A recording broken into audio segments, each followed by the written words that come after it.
네, 업계 2위 배달앱 요기요가 등록 음식점의 최저가를 강요한 혐의로 재판에 넘겨졌다고 합니다. 남승환 변호사의 시사법률 플랫폼 갑질 논란 얘기 해보겠습니다. 배달앱 최저가 보상제 문제가 형사사건으로 법적 판단을 받게 되는 건 이번이 처음이라고 하는데 뭐 어떤 내용인가요? 네, 서울중앙지검 공정거래조사부 네. 김민영 부장검사인데요. 네. 지난달 27일 요기요의 운영사 네. 딜리버리 히어로 코리아 DHK 법인입니다. 네. 여기를 독점 규제 및 공정거래에 관한 법률 위반, 흔히 이제 공정거래법이라고 네. 하는 상의 거래상 지위 남용 혐의로 불구속 기소했습니다. 네. 배달시장 점유율 1위 앱은 배달의 민족인데요. 네. 여기에 이어서 요기요가 2위인데요. 네. 독과점적 지위를 보유한 이 DHK가 2013년 6월에서 2016년 12월까지 네. 소위 최저가 보상제를 내세워서 이 요기요에 가입한 음식점들에게 다른 배달 경로보다 더 싼 주문 가격을 강요한 혐의를 받고 있습니다. 네. 이게 뭐 최저가 보상제라고 하는데 어떤 식으로 운영이 된 건가요? 네, 요기요는 자사 앱으로 주문한 음식값이 네. 다른 앱이나 전화를 활용한 가격보다 비싸다. 네. 이럴 경우에 차액의 300% 최대 5,000원을 돌려주는 식으로 최저가 보상제를 운영했습니다. 네.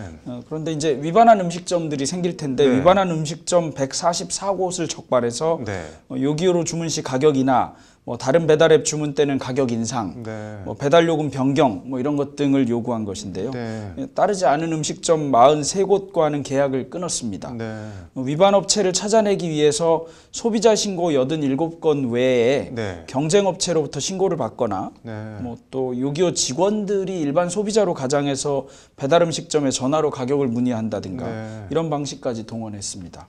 이게 지금 기소가 됐다고 하는데 법적으로는 뭐 적용 혐의가 그럼 뭐 어떻게 되는 건가요? 공정거래위원회가 이 같은 행위를 적발해서 네. 지난해 6월에 과징금 4억 6,800만 원을 부과했습니다. 네. 검찰 고발은 하지 않았었습니다. 네. 중소기업벤처부가 같은 해 11월에 네. DHK가 미이행업체 적발을 위해서 조직적으로 관여하는 등 고의성이 인정된다. 네. 이러면서 고발 요청권을 행사했습니다. 네. 한 달 후 공정위가 고발했고 네. 그런 뒤에 이제 검찰 수사가 시작됐습니다. 네. 검찰은 이 거래상 지위 및 지위 남용의 책임 주체를 DHK 법인이라고 판단했고요. 네. 그래서 법인만을 고발했던 공정위 측에 임직원 추가 고발을 요청하지는 않았습니다. 네. 이 혐의는 독점 규제 및 공정거래에 네. 관한 법률 위반상 거래상 지위 남용에 해당하는 것으로 했습니다. 이게 뭐 공정거래법 거래상 지위 남용 이런 게 뭐 어떤 경우 성립하는 건가요? 계속적으로 거래를 하거나 네. 우월적 지위에 있거나 네. 이런 사업자와 거래를 하는 것 네. 이런 경우에 계약 자유와 관계없이 네. 그 가맹점이나 네. 또는 그 우월적 지위를 가진 사업자와 거래하는 그 가맹점 같은 경우 네. 고객들도 있고 뭐 계약 네. 상대방도 있고 중소기업도 있고 이럴 네. 텐데요. 이런 기업들이 그쪽에서 제시하는 조건을 받아들이지 않을 수가 없는 경우가 많습니다. 네. 받아들이지 않을 경우에 거래를 중단해 버린다든가 이런 네. 것들이 전부 지위 남용 행위에 해당한다고 보는 것입니다. 이게 근데 최저가 보상이라는 게 뭐 일종의 영업 전략이다, 경영 전략이다, 이거 하기 싫으면은 뭐 우리랑 안 하면 되지 않냐. 뭐 요기요 측에서는 이렇게 반박할 수도 있을 것 같은데 어떤가요?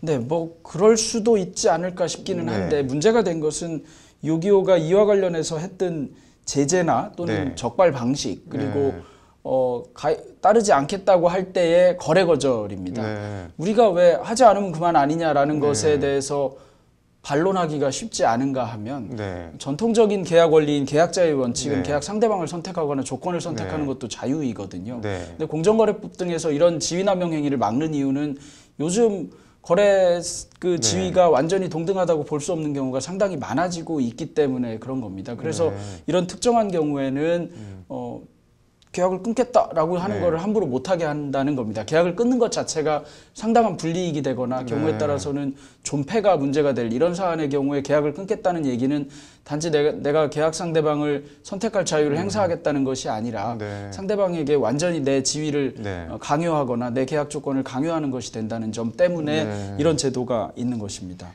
이게 뭐 이런 최저가 보상제를 하는 업체가 어떻게 보면 뭐 크든 작든 한둘이 아닐 텐데 뭐 이번 사건 어떻게 보시나요? 이런 불합리한 갑질 같은 거 당했을 때는 뭐 어떻게 대응해야 되는지 팁 같은 게 있으면 좀 같이 말씀을 해주시죠. 사실은 최저가 보상제 네. 뭐 소비자 입장에서는 좋기는 합니다만 네. 오히려 반대로 제대로 된 가격을 주고 사겠다 이런 운동도 네. 있지 않지 않습니까? 뭐 공정한 거래를 네. 하겠다. 네. 무조건 가성비만 따지는 것이 아니라 공정 거래가 중요하다. 네. 뭐 커피도 공정 거래하는 커피를 사야 된다든가 이런 논란이 있는 것에 비추어 보면 우리가 항시 지나치게 가성비 따지고 네. 이러는데 그 가성비라고 하는 것이 사실은 누군가에게서 네. 이윤을 아주 박하게 하도록 요구하는 네. 이런 것이고 경우에 따라서는 또 그런 것을 착한 가격이라고 얘기하고 이러는 것 자체가 맞는 것인지를 좀 네. 한번 다 되돌아봐야 되는 시기가 네. 온 것이 아닌가 생각됩니다. 서로 네. 간에 제대로 된 값을 주고 네.